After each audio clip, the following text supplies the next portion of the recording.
Hello, everyone. Thank you for joining us again on our quest to understanding more about DEI and how we move into the practical solution. Like we said last 2 weeks, right, Greta? That we're going to be here to give more understanding and substantial ideas from moving from the training part to actually practicalizing on those trainings. Today, we are going to be talking about turnovers and retentions in the DI lens. We're going to be having this conversation to see the reasons for why we have these turnovers. What could we do to mitigate around it using the DEI strategic frameworks, and also understanding what it means really about what we're looking at in terms of statistics on how turnover and retention affects the organization. And I know a lot of people, a lot of organizations might be wondering, in fact, what is it when you talk, oh, the statistics tells you what is going on. We have a lot of turnovers or leader turnovers, or we have a lot of retention. But the truth is not necessarily so. We have, over the years, especially in 2023, we can talk about quiet quitting. There's still, we have members still in the organizations, but are not fully engaging or productive. That could also affect your retention and turnover as well, because we understand that those things affect productivity and of course engagement, which are big factors when we talk about turnovers and retention. Again, my name is Kemi. I am a CEO of HQ Strategic Consult. I'm a facilitator, a trainer, and a DEI enthusiast. I have with me my very able co-host, Greta. Greta, do you want to say something to our viewers today? Sure. Just hello, Greta Lax, coach, consultant, and facilitator with Greta Lax LLC. I do some general DEI consulting, but really focus. Really love doing the work of leadership development. So, coaching with leaders and with teams, particularly around intercultural development. And helping prepare leaders to play their role in diversity, equity, and inclusion efforts. Thank you so much, Greta. So today, Greta, like we said, we're talking about turnovers and retention. A lot of organizations have been, especially during this past couple of years, have had a lot of turnovers, retention. A lot of organizations have seen people moving from the hybrid to the remote type work, and it's given a lot of concerns to organizations. What do you say about that? Yeah, I think you're right. We're in a very different time where employees have had a lot more choice. Employees have had a lot more choice, and they have talked with their feet, right? With leaving organizations when they're not Correct. happy with that organization, and with the in most places, particularly here, at least in the United States, when we're talking about the context here, um, where organizations are having a really hard time filling the roles that they need to fill. Um, and so it's all that much more important now. Not that it wasn't before, but to take a really close look at turnover and what turnover means, and to be clear in our understanding when we're examining turnover, right? Because you might just take and run a simple calculation, and actually turnover can be calculated a couple of different ways, but right, it depends on what matters for you as an organization. But it's really important when you're looking at it to take that next step and look at it a little bit more deeply, because turnover alone isn't necessarily a bad thing. Right? There's healthy, productive turnover where folks who either just are not a good match or are not happy with the organization, or who are low performers in the organization, right? So turnover can be productive. And again, um, looking at whether it's voluntary or involuntary turnover that you're experiencing. Are folks leaving because they want to, or because they're being asked to leave? And why are they? So it's really important when we're talking about a business concern like turnover that is so incredibly expensive, can be very expensive to organizations when it's unhealthy turnover, that we understand what we're actually getting at, what we're actually looking at. So those are a few of the top thoughts I have when we're talking about turnover and retention as primary issues that businesses are concerned with right now. Um, it's just important to see what we understand why it's a problem and why it's so expensive to Correct. try to bring new folks on and train them and get them up to speed and we have to be very conscientious of what we're measuring um, and how um, what tools we're using and how we're getting at what's underneath that problem that we're looking Correct. And I wanted to go back to what you just talked about, Greta, when you talk about training, and a lot of organizations are finding it hard to do that, just like you mentioned, the turnover, the retention, because ultimately it boils down to spending more on resources to get the right member and also to train. Now it's hard for an organization to have a revolving door when it comes to members, because not only does it affect the productivity, which is what makes them sustainable at the end of the year, but it also affects the engagement of whoever is in the organization. So I do agree when you talk about the expensive nature of turnovers and retentions and how it affects organizations, especially now. The global melting pot is one that has different diverse groups in it, and organizations must harness that factor of keeping members, and understanding what that inclusive space means to be able to keep members and down and dial it down on, turnover rates and retention. absolutely, absolutely. um, so when we're looking at turnover, when you're looking at um, we're looking at metrics, for example, right? It's really important for you as an organization to consider, um, what that means for you. There's no magic number in terms of what's good or bad for turnover rates, right? It really depends. It varies so widely by industry, even by some regional aspects to it. But it varies considerably. So it's really important to understand what the benchmarks are for you as an organization, and how that process is either serving you or not serving you. Right? Because um, you might have really high turnover rates. So if you've got a really high turnover rates, which can mean, again, different things, that could be 20% in one industry, that could be 150% in another industry, right? If Correct. you're talking about retail, those kinds of things. But where is it coming from? What is the source of it? What are you doing to better understand what's behind the process itself? At the same time, you could also have really high retention rates, and that could be a problem.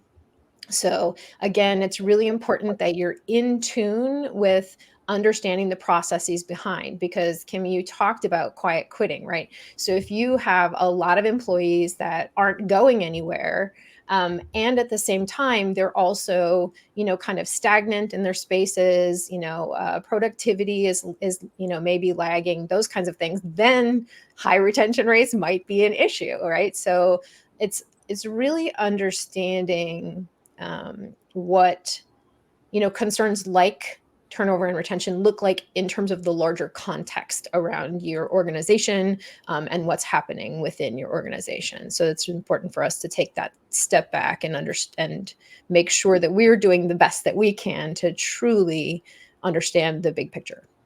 Correct. And going forward with that, now we know, just like you said, that high low turnover is not so of a negative impact, depending on what lens you're looking at it from, right? And so is retention.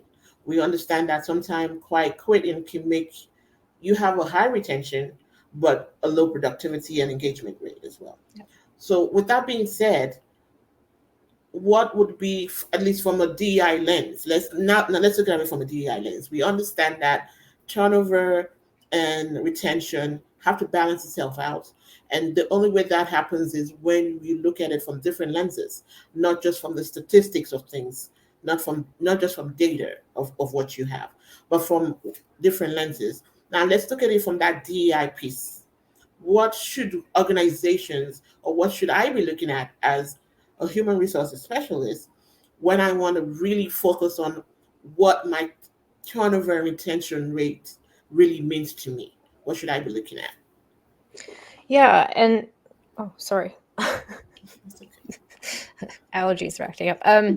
So when you're looking at turnover through a DEI lens, it's also important to consider, like, what are the factors that are playing into whether people are staying or going, right? So looking at your culture as an organization and what's playing into that, understanding, the very basics about diversity, equity, inclusion that we know. I mean, there's a lot of uproar right now about, oh, diversity is not effective, all these kinds of things. Well, what we've known for a very long time, this isn't new news, is that diversity alone is not a solution. Diversity without equity and inclusion can actually, lead to additional challenges, because you're adding in an element of difference, without preparing folks, without creating an environment where folks feel like they're part of the organization. You're creating, potentially, not always, but you're potentially creating some additional challenges um, by not addressing the importance of creating an inclusive environment, ensuring that you have inclusive leadership, right? So from a DEI lens, we want to look at, and have a conversation around, or a better understanding of why those folks are leaving, right? Is it because of something within our organizational culture that is turning people away? Are people not feeling supported? Are people not feeling recognized? Are people not feeling included at all levels? Is it not an equitable system, right? What are the ways, kind of those additional lenses, like you said, for looking at these numbers, and looking beyond the numbers to the narrative behind it, to the story behind it, to Correct. better understand where much of this is coming from. Yes, I do agree with you in this. In diversity is not just what it is. I mean, for crying out loud, diversity, we are people, we are diverse. So if you want to have an organization whereby you have everybody, not just one set of people, but everybody, then you must create a situation or environment that includes those people and have them welcoming. So I do agree when you say that just a lot of organizations fall short of, oh, diversity, equity, and inclusion. Well, my members are diverse. That's fine. Yay. But what happens after that? Are we looking at the equity piece of it? Are we looking at the inclusive piece of it? Are everybody feeling heard? Which you said that also can affect turnovers. I mean, even in small groups, if I'm not being heard, I don't want to be in that group. So if we're looking at it from that type of perspective, things like exiting interviews can help mitigate around that. Things like, are we creating ownership? So I do agree when you say let's look at the inclusive culture that organization has to see how it balances or aligns with the goals. And also, one of the things that I'm thinking about also would be, um, what are we portraying? How do you portray? It's one thing to say this is what we're doing, but it's another thing to actually act it and show it in, not just to your members but to the outside. So if I'm outside looking in, oh, this organization is this, I see them do this, that, and for that to happen, members have to be involved, right? So if an organization is putting out a reputation of being a diverse and inclusive space, that it doesn't just takes the leadership to do that. It takes all hands on deck. It takes everybody. So that shows me that members are being included in this type of engagement. What do you think? What do you think, Greta? Yeah, absolutely. And I think, again, that's part of the lessons that we need to continue carried forward in the conversations that are happening around DEI today is understanding that DEI is not this distinct thing that sits over on the side, that is this one person's job. Correct. Like you said, it's everybody's job, and it needs to be infused throughout the work that we're doing in the organization.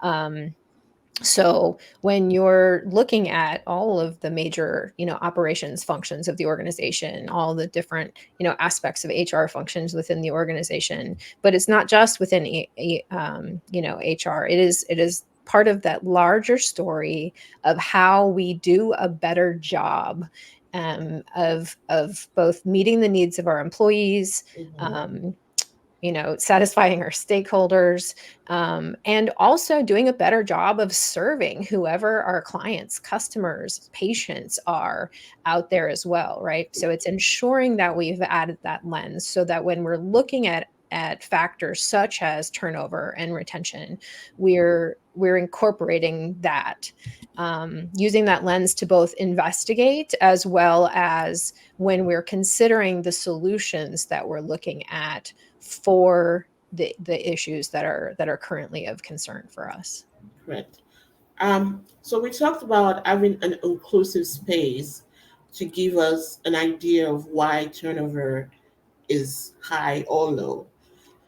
What does that look like as an organization that is trying to battle that, you know, that fight? That what should they be looking at? What does that look like? What does an inclusive space look like for an organization?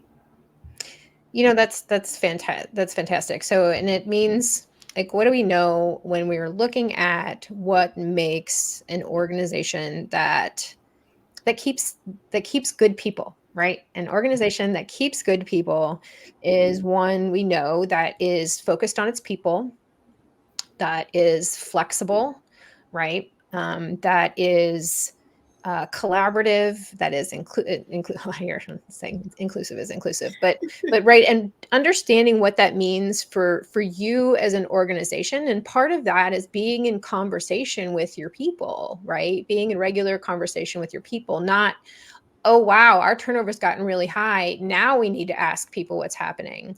This needs to be part of a longer term ongoing conversation that you have with your folks in order to determine what matters to them, what matters to your employees, and what are the changes that you can make to help better meet your employees needs. Um, so we're kind of moving into the, I'm going to stop myself because I was going to move into the next section. I was prematurely, but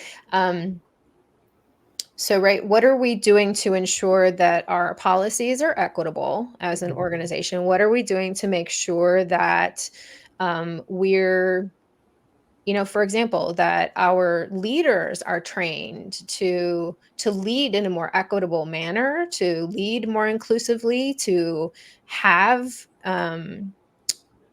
what are we doing to prepare our leaders and our managers to have more like coaching type of skills so that they're able to have more effective conversations with those who are answering to them?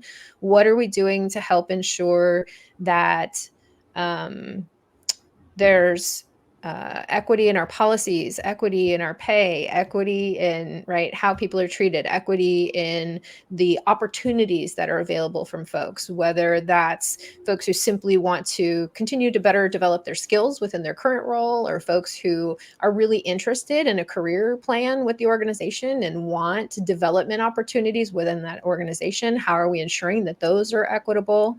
Um, there's lots of bits and pieces to what Yes, that yes. means, and it's, more than more than an hour's Oh, conversation. correct.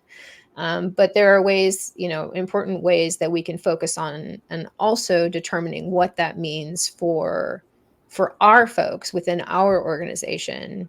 And I think that's some of the tools that we're going to talk about a little bit today. Yes. So I wanted to go back to what you talked about in terms of um, what we put out. I think when we talk about an inclusive space, for me, one of the things that I would start with would be the ground, the foundation. What's the culture? What's the goal of that organization? What the climate is? Because those are the things that affect how people relate to the inclusive space. We want to start off with the policies, right? How inclusive are those policies? So when I say an inclusive space, I'm looking for not just leadership. I'm looking for in its entirety, starting from walking in. How included am I in the space that I'm working in? What the policies are. You know, it also goes as far as even the job descriptions you put out there for members. How inclusive are those job descriptions as well?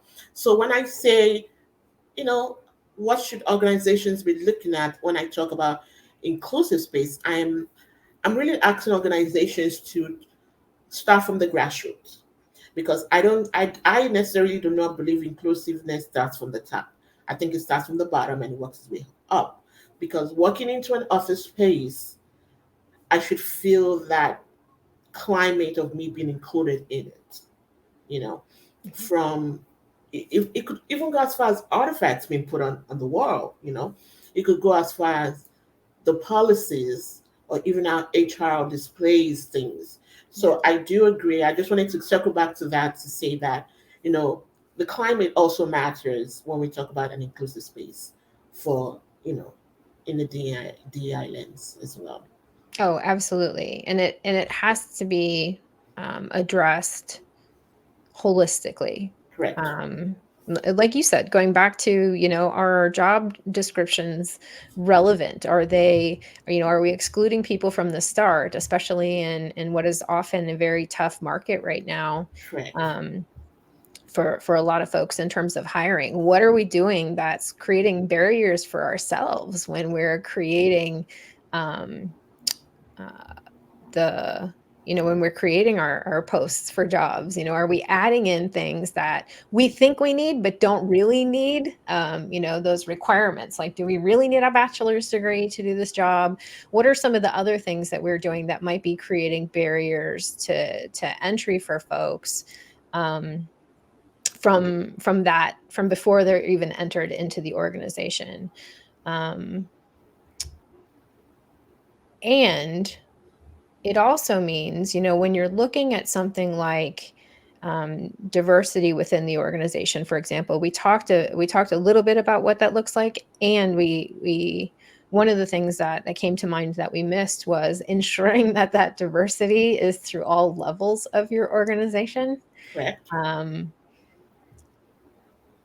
rather than just in And just the a entry certain level, area. right? Correct. That it Yes. needs to Yes. be, we have to have longer term strategies to ensure that we're building those opportunities across all of the levels of the organization. So in this case, um, what are we what are we doing, like I said, to kind of understand that bigger picture? What are we doing to understand um, where folks are, how folks feel about the organization, how do they feel about the culture and climate, how do they feel about the policies, what are the needs that they have that we're not currently meeting, and how are we doing this assessment? So kind of moving, I guess, then into the conversation around solutions. I think it's really important, again, that this not be a one-time thing, that this not be, oh my gosh, we have a problem, we have to do a survey. Okay, sometimes that's true, and it has to be more effective. This should be part of a longer term strategy in order to be maintaining conversations with our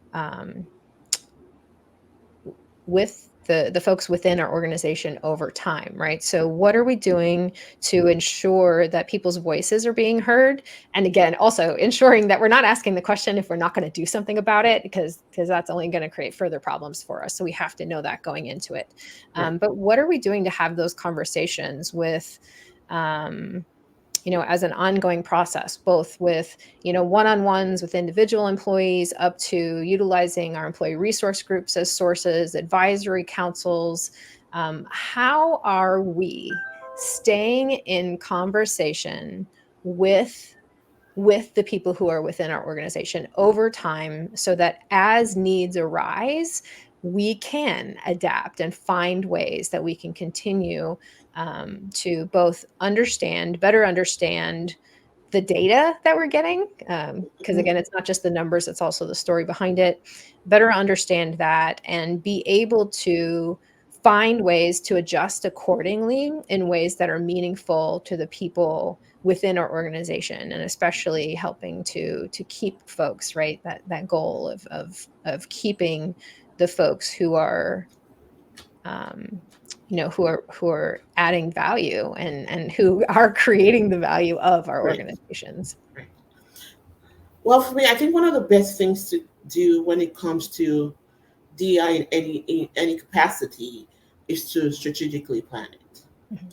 We have to understand what it is that we're trying to accomplish when we talk about DI. DEI is not just for me. I don't think it's a one-time tool. Just like you said, Right.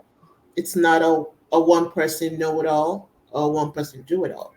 It takes everybody. It's an hands on all deck and a sense of ownership as well. So if and whatever you do with your DEI, whatever the goals are for the DEI, it goes back to where do you want to be with that DEI? How do you want to own it? And one of the things that I look at is allyship. How, what do I want to put out in terms of how I see DEI? And when I mean I mean how the organization see DEI. Where do we want to stand? What's our statement to the move or to the fight, if that's what you want to use on DEI? What am I saying? So say for instance you want to be the advocator, you have to strategically plan and make initiative frameworks that would align with what you are trying to put out to the society. And this also goes into understanding that it's not a me, there's no I in team. There's no it's not a me movement, is a us movement. It's about everybody, not just leadership. It's about especially the members for me, because the members make the organization sustainable. The members bring about the engagement, the productivity, which ultimately affects the sustainability of that organization. So if we have the members feel inclusive in this work, in this space, and also take themselves as an advocate of DEI, because my organization stands as an advocate for DEI. So, in essence, I'm also an advocate of DEI. I am taking ownership of that, I am owning it, and that's what I'm going to do. But in order for me to be in that space, organizations must strategically put in plans, initiatives, ideas that would work and align with that um, course, basically. So I am of the opinion that allyship also strongly helps when we talk about um, employee engagement affecting turnovers and retention, and companies looking into getting into understanding more about that and making a standpoint. And that can also come from doing executive coaching, interviews, even the intercultural dependence development inventory could help organizations understand where they are or where they need to be in terms of the members, are they cohesive together, and the relationship, the culture. What are your thoughts on that, Greta? So I actually, I like you're bringing in this idea of allyship. A lot of times when we're talking about allyship, we hear that in the context of, outside organizations in terms of larger social justice movements. So to me, I'm curious of building on that when we're talking about strategic. Um, strategic planning for the organization that incorporates DEI into the larger strategic plan, that is building, um, that's aligning these things with who you are as an organization, your mission, your values, your goals as an organization. Um, I'm I'm curious what that means to you then, that piece, a little bit more around kind of that transitioning to using that term allyship within the organization. Mhm. Because I do think, that aligns well with what we were talking about in terms of everybody having a role to play. Right. And I'm not sure, and I want to be sure that folks, walk away with an understanding of what that might mean or what that might look like in the workplace situation. If you don't mind, a little bit about what does allyship look like in the workplace? So allyship is really what you just mentioned it to be ownership. That's right. What you want to own in terms of DEI. We don't want nobody wants to be a bystander, Yeah. right? You want to take actions, and everybody can take actions in the same capacity or the same way. So different ways on how you take ownership of what's going on. And this is, for me, if I'm an organization, hypothetically, I want to be a facilitator, right? In that, so that's my ownership. That's what I want to do. I want to be able to facilitate and train people on what DEI means. Now, you, Greta, might decide that I want to be an advocate. I want to be that person that says, no, you don't. I stand up for others. I want to do this. That's what my organization is about, and that's what I want to do. So, what I mean when I say allyship, I am talking about organization really taking ownership in some type of space or capacity, and on how they want DEI, what framework or what lenses are they seeing DEI, and really taking ownership of that and pushing that narrative out. That's what I mean when I say allyship. Allyship. I love that. And that's really one of the important pieces that we have as an organization, and kind of shows the both ends of the spectrum that are important, right? That Correct. we have to have a strategic approach. Um, and we also have to pay attention to the individuals within the organization Correct. to help ensure that we are bringing people along. And right, training, like you said, training is not enough. We're say that over and over again. Correct. Training is not enough. In this case, what are we doing in those ongoing relationships that we have with people to understand where they are? Like you said, the IDI, the intercultural development continuum, is one way of looking at that with folks. Kind of where is their mindset at? What is their current capacity? Um, Particularly among leaders and managers, but not only among leaders and managers, because everybody has a role. But where do folks lie in terms of their mindset, their capacity for navigating the differences that exist between us? And what are we doing to help them to build on their curiosities, to build on their knowledge and their skill sets so that they can be more effective at playing their roles in this work? And I think, that's also a lot of the work that we do. And I think, again, that's part of this larger conversation. Um, Yes. and this, that none of it is it's not a dichotomy. We're not just doing strategy. We also have to focus on people. We're not, just doing, this training. We're looking at this strategically and building that DEI lens into all of the operations work that we're doing as an organization, right? It has Yes. to be a both and, in order for it to be truly effective and for this work to be truly sustainable. Correct. And I wanted to circle back. You talked about the ECG group. Sorry, those are also an effective way to get into allyship when you talk to and get opinions from your ECG groups and see how they are actually mitigating around these things. And I'm a strong advocate for IDI because for me, I feel it really shows you where you are and what other people are seeing or what you and how affects a cohesion in a team, right? So with that also, it also can help mitigate around, just like you mentioned, where we are and how we can help each other, right? The cultures that I'm coming in with, and what the culture of the organization is, and how we can help, get a balance and align each other into that part. Which also goes back to the descriptions of job. Right.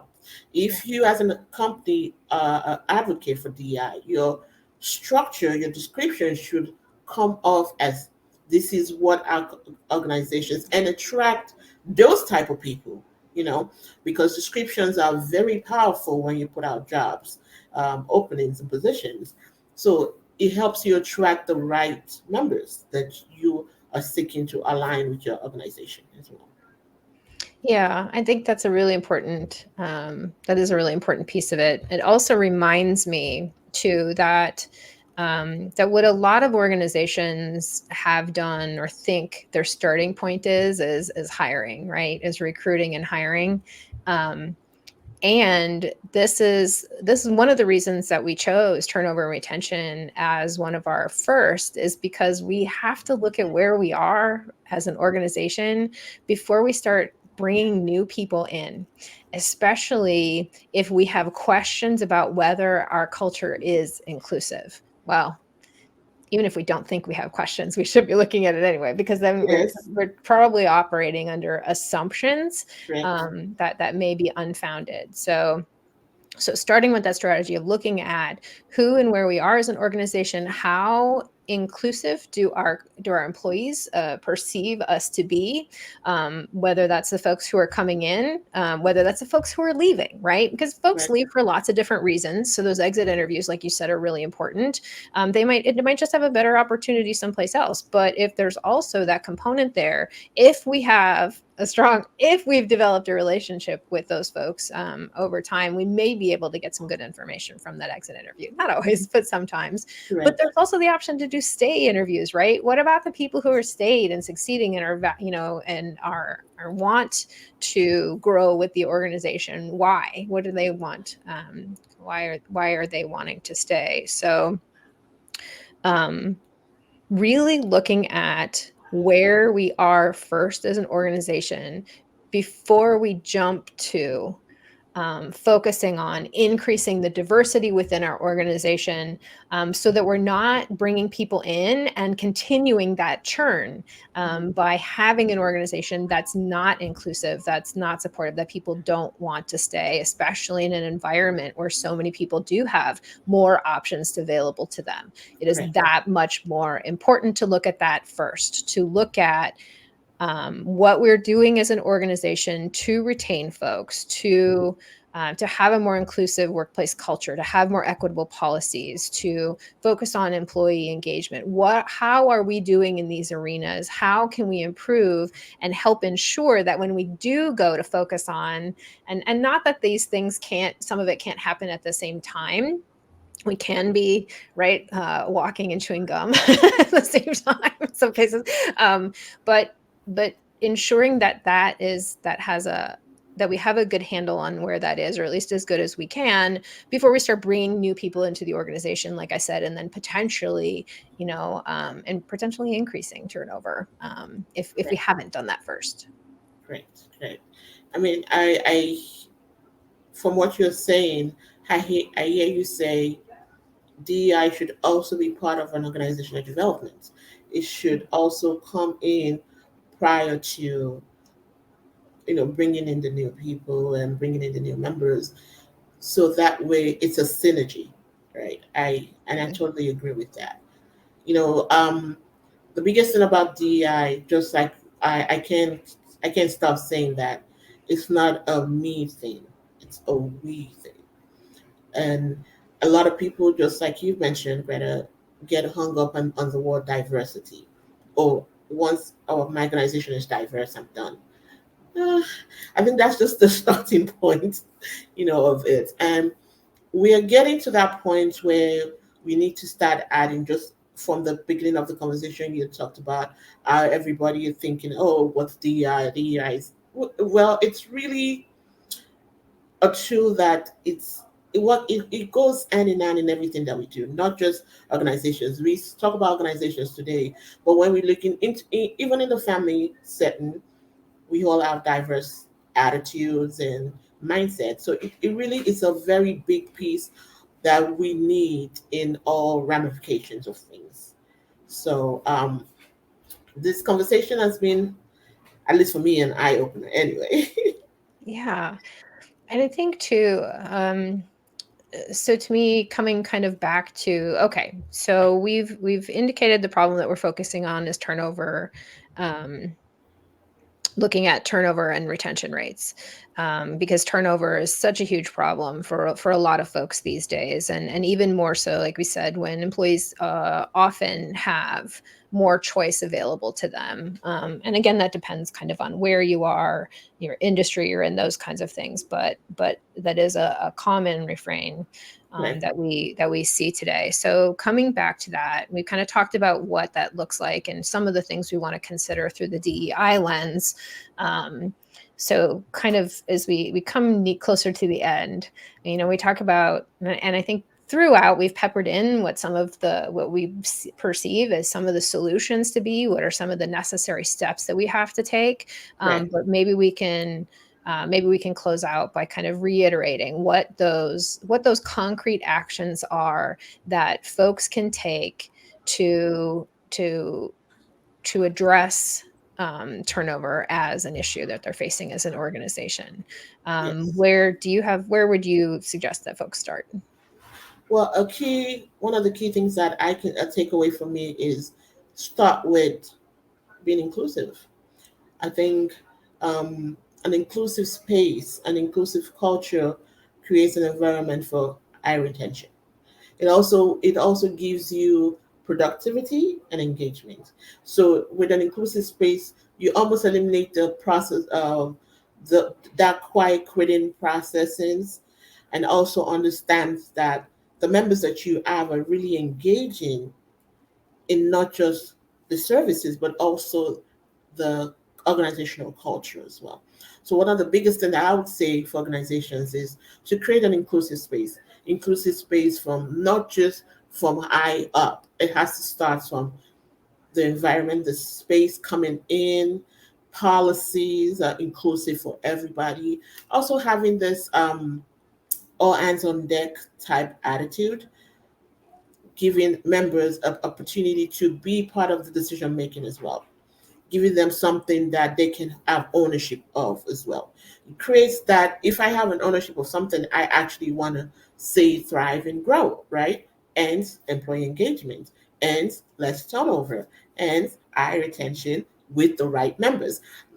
So not just retention, high retention with the right members.